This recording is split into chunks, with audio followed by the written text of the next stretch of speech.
he doesn't like minorities. But, you know, you take a look at that, and I'd say, well, I'm definitely winning Iowa. I'd go into Iowa, make a speech. We just got back, and it was great. And I said, I don't want to sound arrogant, but I know I'm going to win Iowa. And my people said, oh, that's so arrogant. I said, I got them $28 billion. Who the hell else is going to do it? And I say it, and everybody laughs, so we all have a good time. But it is true. I got them $28 billion. How the hell do I lose a farm state if I got you $28 billion? But Ron Desantis opposed my China tariffs. We took in hundreds of billions of dollars. The 28 was a portion of it, and we gave that to the farmers, but we took in hundreds of billions. Not one president of our country has taken in 10 cents from China, not 10 cents. And I took in hundreds of billions of dollars. They didn't like me too much. They didn't like me too much. But very simply, Ron DeSanctimonious, and I'm not even sure I'm supposed to be wasting my time talking about him because I hear he's so far down. Could you tell me, is there anybody else I'm supposed to? Bird brain, maybe? Bird brain? Do I talk about anybody else? Because he really has. He's fallen like a wounded bird from the skies. But he sided with the communists in China, and I fought for the workers of America. He was against what we did. He was very much against what we did. And perhaps most offensive of all to the people of New Hampshire, DeSanctimonious pushed a 23% national sales tax, which means he is 100%, in my opinion, unelectable when you do that. He also, you know, the sales tax was one thing, but he also pushed very strong on doing damage, bad damage, very bad, and maybe even extinguishing a thing called Social Security. And he wanted the minimum age to be 70. He voted on it 3 times, by the way, so, you know, it's hard for him to deny it. But the national sales tax would pulverize the middle class and decimate the hardworking families of this state almost more than most others. And it's never going to happen. We're never going to let that happen. One thing about a politician, when they have an idea and then they always go away from it during an election. No, I was just only kidding when I said I'm going to pulverize Social Security. I was only kidding. But they always go back to it, right? They always go back to it. And they go back to their first idea. That's where they are. DeSantis also very much hurt Medicare, and he wanted to hurt it badly, but it got voted down. As your president, I proudly ended the disaster known as NAFTA, the world's worst trade deal probably ever made, and replaced it with the USMCA, that's Mexico, Canada, and it's, they say, the best trade deal ever made in the country. Actually, believe it or not, the deal I made with China is, I think, even better. They have to buy $50 billion of product, but I don't even talk about it because of COVID. I don't even talk about it. We had the greatest economy in the history of the world. We had COVID, and then I built it again, rebuilt it again. The stock market was actually higher than it was pre-COVID. It was pretty amazing. We did a great job on something that nobody had any idea what it was, COVID, when it came in. We did a great job. Let the governors run it. Some of the governors did a great job, like Henry McMaster of South Carolina, and Governor Nome, she was fantastic. South Dakota, and some others. Tennessee did a very good job, and they kept them open. They kept them open. Florida, by the way, was not kept open, just in case you have any questions, but they got back.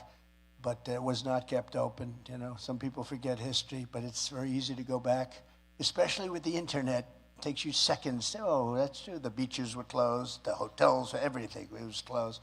But it got back, and we did a great job on that, and I let the governors do it. We got them the equipment they needed. We did something. We never got the credit on that one, but we got credit on a lot of other things, like having created the strongest border in the history of our country. Got credit on that one. Having created the greatest economy in the history of our country. The greatest economy by far. I fought for New Hampshire fishermen and lobstermen like no administration in history. No administration cared about the fishermen and the lobstermen. I only did it because selfishly I love that lobster. You know, you couldn't get it. So we got it. I opened it up. You know, the 500 square miles, right? I opened it up. They want to close it up, and I guess they want to do that. It's so crazy. But making a deal with the European Union to eliminate tariffs on American lobster. They were charging us tariffs and we weren't charging them. I said, either you do that or we're going to charge you double the tariffs you're charging us. They said, we'd be delighted in taking the tariffs off. It took one phone call. But the EU tariff reduction on any product, it's the first time that they've ever done that, and they did it for me with one conversation. I said, you do it, we're going to do it to you with everything, not just lobster. And they dropped everything. I also opened up 5,000 square miles of ocean off New England that Barack Hussein Obama had closed. I don't know why, I mean, they closed. The most fertile area, almost like in the world, for a thing called fish and lobster. And you weren't allowed to use it. 500 square miles. You know how deep you had to go? You had to go way the hell out, dangerous, way, way out in the ocean. And to this day, nobody really tells me, you know, why? Why did they do it? And they want to put it back again. Now we're ready for the America First economic program. It's going to be, we're going to make our country, everyone is really down right now because our country looks so bad. We have no influence in the world. Everything's falling apart. Everything he's done has been bad. Everything. You know, I have a little list that I'm going to read in a second, but everything that he's done is a failure. The open border, his relations with other countries. We've lost every country. We don't even have any allies anymore. They don't respect us. I mean, we don't have any. We have nothing going. You take a look. Yeah, China's our best ally, I think, with him. Well, you know, he has to because they paid him so much money. We have no choice, right? Got plenty of money out of China. Remember with Russia during the debate? They said, how come the mayor of Moscow's wife gave you $3.5 million in cash? And Chris Wallace, how's he doing? Not too good.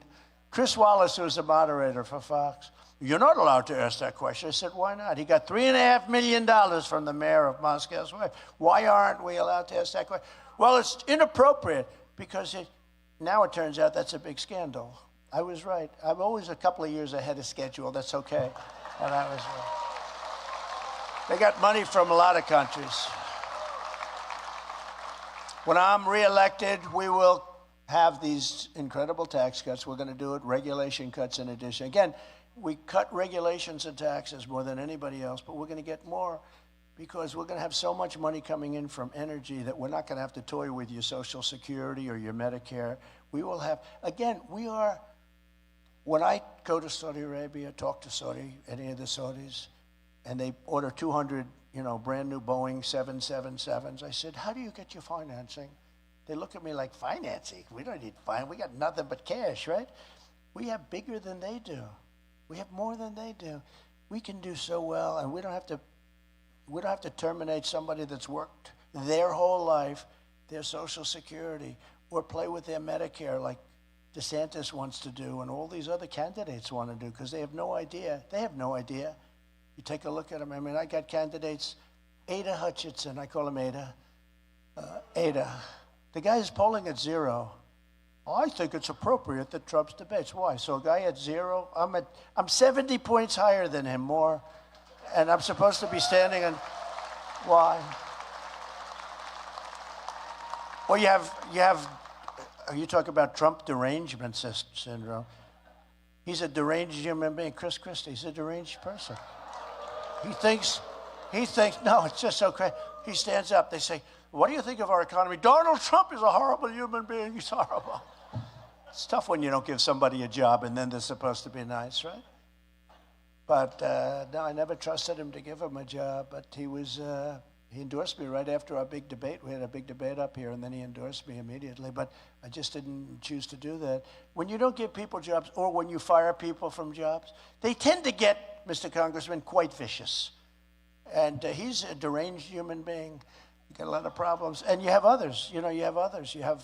But they're polling at 4, 5, 6, 0, in a few cases, 0. One guy actually has a 0 with an arrow pointing left. That means minus 0. And then they say, Trump should really debate them. So far, we've done good. We've had 2 debates. I haven't participated. They got the lowest ratings in the history of debates. Lowest ratings. Thank you. In fact, I went up to Michigan to save the United Auto Workers from their union because their union was negotiating a terrible thing. They were negotiating hourly wages, but they weren't talking about the electric vehicles because they can have all the wages they want, but in 2 years they're not going to have a job if they go with this mandate that they have for electric vehicles. So I was up in Michigan while they were debating, And my poll numbers went up like another 6 or 7% by skipping the debate. And I think that if the United Auto Workers, and if auto workers, period, but if the United Auto Workers listen to their union, unless their union changes, and they're starting to change. And I went up and I explained about the fact that you would think they would know that, right? Because it's not with me a full-time job, that particular thing. It is for them. You'd think they'd know that you can't approve the electric mandates. You can't do it, all of them, because all of those cars are going to be made in China. That's where the materials are. That's where the minerals are. That's where the batteries are. That's where we have another thing here. It's called gasoline right under our feet. You know, I call it liquid gold. Oil right under our feet more than anybody. I call it liquid gold. That's what we have, and we don't take advantage of it. We go to China. China. Can you imagine if China was sitting on what we have? They would be an even more successful country, and they wouldn't be doing the stupid things that we do. To protect New Hampshire workers and families, I'll impose a cross-the-board tariff on all foreign-made goods because we have to do that. And that's not going to be a tax on you. You know, like the Wall Street Journal, which is totally globalist, you know, they want to protect the globe. They don't care about this country. They say, oh, it's a tax. Number one, it gives you tremendous negotiating power. I'll give you an example. On the border, I got Mexico to pay for 28,000 soldiers. 28,000. Because I said, if you don't pay, I'm going to put a tariff on all the cars that you stole from us. You know, they took 32% of our automaking industry over a period of decades. 32%. So I said to them, you know, we had people coming in through this Obama group like you wouldn't believe. I said, we got to close up our borders. I want people to come into our country, but they have to come in legally, right? Now you look at what's happened. It's just so crazy. But I said very strongly, I said, no, you're going to have to give us 28,000 to protect our border. That's why we had the greatest border records in history, because of Mexico. You know, all those people that say, Donald Trump never got money from Mexico. I got 28,000 soldiers. That's much more than anybody could get by giving us a couple of bucks to help build the wall. But there was no legal mechanism where you can do that. But I said, you got to give us 28,000. They said no. I said, you also have to give us, stay in Mexico, remain in Mexico. That's a pretty big thing because they were remaining in our country. You know, they were coming in, and it was called remain in the United States for the rest of your life. And I said, no, they have to remain in Mexico until we check them out and see. And most of them didn't check out. They came from prisons. They came from mental institutions. They came from lots of places. And the person at the State Department, very good woman, all she did was work on Mexico for about 25 years. She said, sir, they'll never do this, because she's never gotten anything from them. I said, no, they'll do it. Sir, they won't do it. I'm telling you, they won't. I said, 100% they'll do it. And also, catch and release. Catch and release. You catch them, and then you release them into America. You catch them, they're a criminal, even criminals. They catch them, what's your crime? Murder. Oh, okay, well, please show up in 3 or 4 years for court. No, only the really dumb ones show up. You know, nobody shows up. You know what percentage show up for court? We're going to release you. You're on the honor system. In 4 years, please come back. We're going to have a case.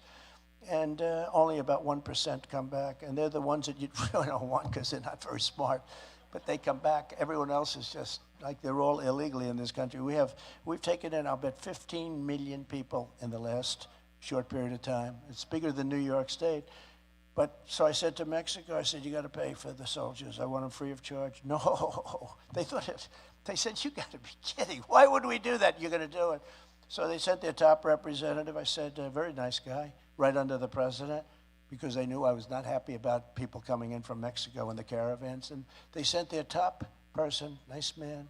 And he said, sir, we won't do that. I said, yes, you will. He said, no, sir, we won't. I mean, I'm telling you, we will not do it. Yes, you will, 100%. 100% you'll do it. And he said, no, we're not going to do it. I said, here's what we're telling you. In right here, I have a piece of paper, and I'm signing it. It was a Friday afternoon. I said, on Monday morning at 7 o'clock in the morning, there's a 25% tariff that's going to be placed on all of your cars and all of your goods and all of the billions and billions and billions of dollars that you sucker us with and you sell into the United States. And it's 25%, and that's much more than the cost of 28,000 soldiers. Remember what 28,000 soldiers, that's a lot.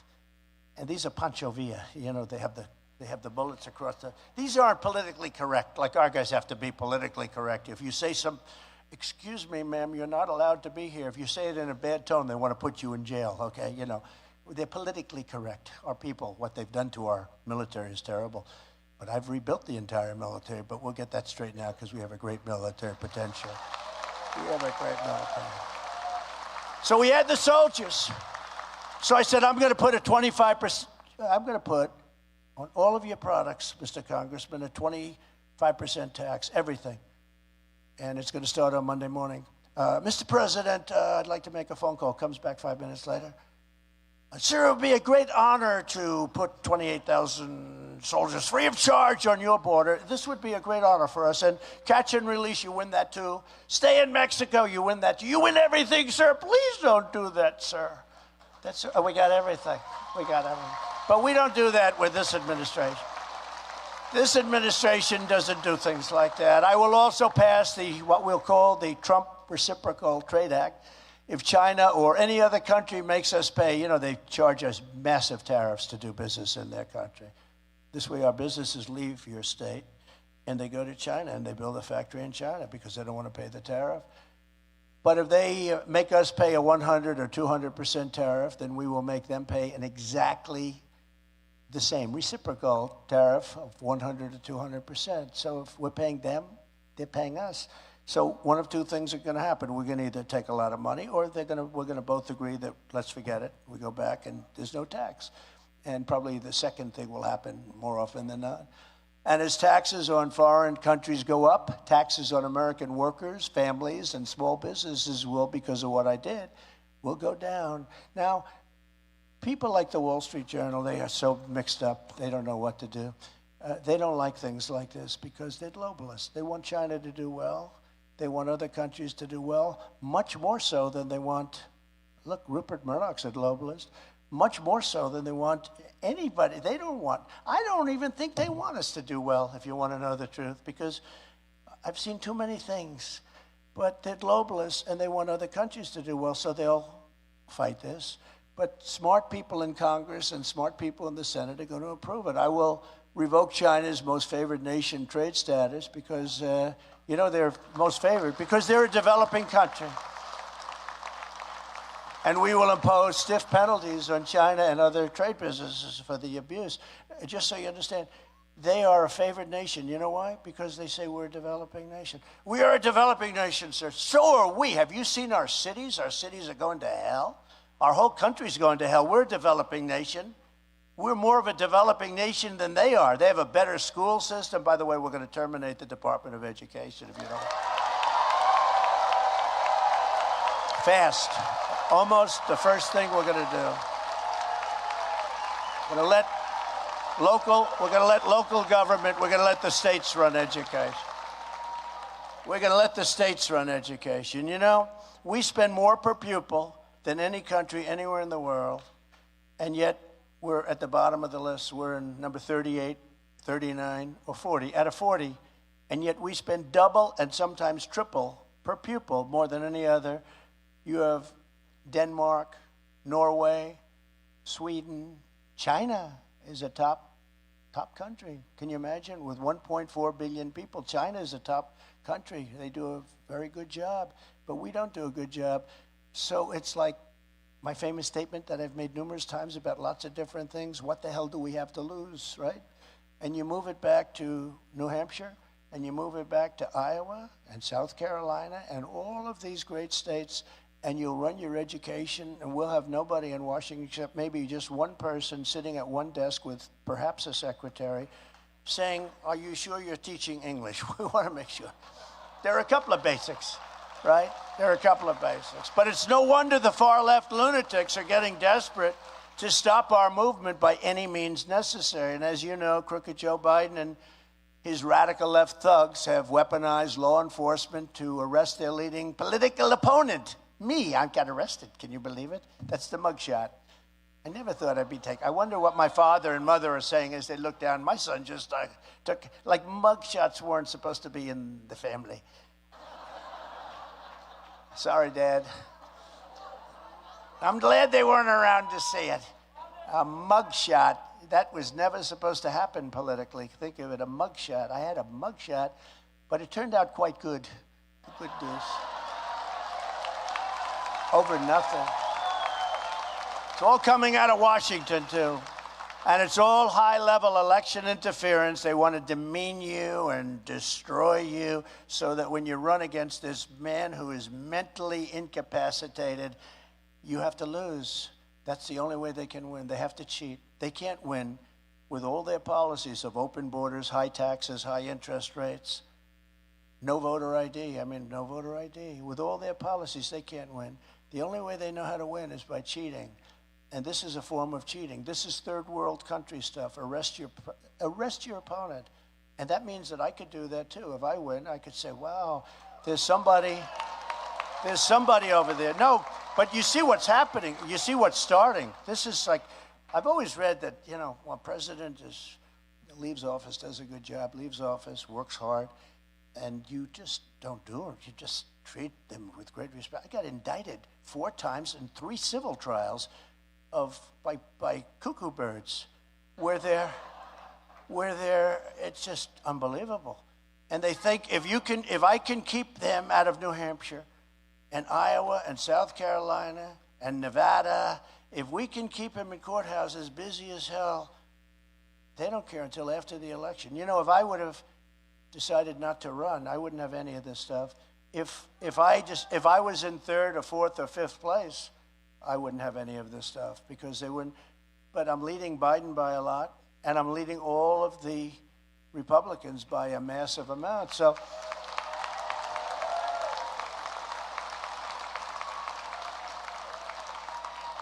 fact, somebody said, you don't have to come to New Hampshire, sir. You're leading by 44 points. You don't have to come. I said, no way. How about if I called, I'm not going to come. No. I said, I don't have the courage to tell those great people, and there's thousands, there's a lot of people outside, you'll be happy to know. DeSantis had a thing yesterday. He had 33 people show up. We had that times about 1,000. In the Republican primary, as an example, the Survey USA poll, this is considered an A-plus poll, meaning that's how they rate them, A+, A, B, C, D. Then you got some real beauties, too. But this is an A-plus poll. A Survey USA poll has us at 65%, and DeSanctimony is at 9% and sinking rapidly. He's going down. Sinking like a rock. And in the general election, I'm beating Biden by a lot. And, it's interesting. A friend of mine heard I was up by 9 points or 10 points on Biden. They said, and he's not a political person. He said, how could it only be that much? But, they have an automatic constituency, Mr. Senator. We know that, right? They have a constituency of various, I don't want to get into it because I don't want to hurt anybody's feelings, because I believe a lot of those constituencies are going to come our way. So I'm not going to insult anybody. But they have automatic votes that get them to like 38% without even doing it. You could be a guy like Biden, who's dumb as a rock, who doesn't know what he's doing, who's allowing horrible things to happen to our country, who's letting our country be destroyed. And maybe he doesn't even know it. I'm not sure he knows. It's the people around his desk, the fascists and the communists that deal with him. And, he's perfect for them. They didn't want him, and then they found out he's the perfect guy. We can't get a better guy than this because he'll do anything we tell him. The radical left Democrats rigged the presidential election of 2020, and we're not going to let them rig the presidential election of 2024. I'm not going to let it. We got almost 12 million more votes the second time. I always say, we did much better the second time. Drives them crazy, but we did much better. I was told that we got 63 million votes. We got 63 million the first time. And I was told that we got 63. Sir, you cannot lose. Fabrizio told me, he's a great pollster. McLaughlin told me, great pollster. Sir, if you got 63, you can't lose. We got like almost 12 million more votes than that. And that's with their counting. Okay? Their counting is crooked as hell. And they say we lost, but the real answer, and we have so much. If we only had judges that had the courage to do what they should have done. Every time the radical left Democrats, Marxists, communists, and fascists indict me, I consider it a great badge of honor because I am being indicted for you. I am being indicted for you. It's true. It's true. I got indicted more than the great, legendary Alphonse Capone. Has anyone ever heard of Alphonse? You ever heard? You're too young to know about Al Capone. If you looked at him the wrong way, he would kill you, okay? This was a seriously tough mobster. He was, I guess you'd call him the king of the mobsters, right? Al Capone only got indicted once. I got indicted 4 times, and mine were in like this tiny little bracket. It's amazing the way all these things happen just right smack in the middle, all these trials. I got these judges, they're appointed. I won't even tell you who appointed them. No, we have to have the trial. The one judge in Washington. No, we want the trial to start the day before Super Tuesday. You know, Super Tuesday in our world, you know, you're very political people. New Hampshire's very political. We kept you exactly where you were. A lot of people wanted New Hampshire to go back. We didn't let that happen. But New Hampshire is very, very political. We have a judge in Washington. The trial date starts on such and such. You know what the day is? The day before Super Tuesday, the biggest of all, right? That's when all of the states get in. And all they do is they just expose themselves. They just expose themselves for what they are. Never forget, our enemies want to stop us because we are the only ones who can stop them. True. They want to take away my freedom because I will never let them take away your freedom. And they want to take away your freedom. We're becoming a communist state. We're becoming a communist state, right? They want to silence me because I will never let them silence you. But in the end, they're not after me, they're after you. They're after you. I just happen to be standing in their way. I will continue to stand in their way. It's true. Remember when I used to say at rallies, we will never become a socialist nation. I used to say it all the time. And I was right. We've gone right to communism. That's a step. We've gone right to Marxism. We never were socialists because we skipped over socialism, Mr. Congressman. We skipped right over it. We went right to communism. Together we created the most secure border. I mean, the things that we've done are incredible. The border in U.S. history, and built over 500 miles of border wall. I told you we're going to build another 200, and they didn't want to do it. Now, I have a thing if you want. Has anybody ever heard the snake? This has to do with the border, and this has to do now with Israel because of what happened. If you want, should I do it or not? Okay, I thought you might be in a hurry to get the hell out of here. Nobody's in a hurry, right? So this has to do with borders. It has to do with bad people coming in. Has to do with people coming in from jails and mental institutions. And now it even pertains to Israel. What happened yesterday was incredible. I mean, whoa, so many people killed. I don't know if you've been here, but the number was much bigger than they reported even this morning. It's a very big number, very, very big number. And vicious, too. Vicious. Young children just slaughtered. It's terrible what's going on. So this is the snake. And people love it, and I do it if people want to hear it. Some people have heard it, some people haven't. But we'll do it, right? On her way to work one morning, down the path along the lake, a tender-hearted woman saw a poor, half-frozen snake. His pretty colored skin had been all frosted with the dew. Poor thing, she cried, I'll take you in, and I'll take care of you. I'll take care of you, right? Border, people coming in. I'll take care of you. Take me in, O tender woman, take me in for heaven's sake. Take me in, O tender woman, sighed the vicious snake. She wrapped him up all cozy in a comforter of silk and laid him by her fireside with some honey and some milk. She hurried home from work that night, and as soon as she arrived, she found the pretty snake she'd taken in had been revived. Take me in, O tender woman, take me in for heaven's sake. Take me in, O tender woman, cried the vicious snake. She clutched him to her bosom. You're so beautiful, she cried. But if I hadn't brought you in by now, you truly would have died. She stroked his pretty skin again and kissed him and held him tight. But instead of saying, "Thank you, ma'am," the snake gave her a vicious bite. "Take me in, O tender woman. Take me in for heaven's sake. Take me in, O tender woman," cried the vicious snake. Oh, this is so sad to hear. Look, she's crying in the front. Don't cry. Learn from this. She's crying. "I saved you," cried the woman, "and you've bitten me. But why? You know your bite is poisonous, and now I'm going to die."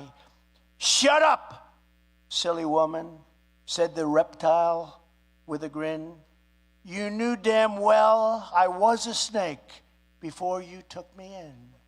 That's what's happening on our border. That's what's happening on our border.